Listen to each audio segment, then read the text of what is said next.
ಸ್ವಲ್ಪ ಆ ವಯಸ್ಸು ಅದೇ ಪರ್ಟಿಕ್ಯುಲರ್ ವಯಸ್ಸು ಅಂತ ನಾನು ಹೇಳ್ತಾ ಇಲ್ಲ. ಸ್ಪೆಷಲಿ ನಮ್ಮಲ್ಲಿ ಏನಾಗುತ್ತೆ ಅಂತ ಹೇಳಿದ್ರೆ, ನಾರ್ಮಲಿ ಸಾಮಾನ್ಯವಾಗಿಯೂ ಸಹ ಹೆಣ್ಣಿಗೆ 30 ಆಯಿತು ಅಂದರೆ ಇಲ್ಲಿ ಗಂಡಸಿಗೆ ತುಂಬ ಕಷ್ಟನೇ ಇದೆ. ಅಷ್ಟರಲ್ಲಿ ಆಲ್ಮೋಸ್ಟ್ ಎಲ್ಲ ಮದುವೆ ಆಗಿರ್ತಾರೆ, ಯಾವುದೇ ಫೀಲ್ಡ್ ಕ್ಷೇತ್ರ ಆಗಿರಲಿ. ಇನ್ನು ಇನ್ಫ್ಯಾಕ್ಟ್ ಸೌತಲ್ಲಂತೂ ಹೀರೋಗಳಿಗಂತೂ 24ರಲ್ಲೇ ಮದುವೆ ಮಾಡಿಬಿಡ್ತಾರೆ ಇಲ್ಲಿ. By the time I entered there was nobody available, if you know. I'm not left with a choice at all. So think of it, right?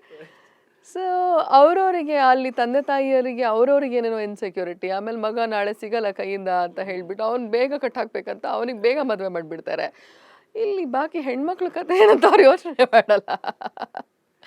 ಮತ್ತು ಇವಾಗ ಕರಿಯರ್ ಓರಿಯೆಂಟೆಡ್ ಇದೆಲ್ಲ ಇರುವಾಗ ನಾವು ಅದಕ್ಕೆಲ್ಲ ಪ್ರಾಮುಖ್ಯತೆ ಕೊಡ್ತಾ ಇರ್ತೀವಿ. ಆಮೇಲೆ and it is become every girls way of living ನಾವು ಟುಡೇ.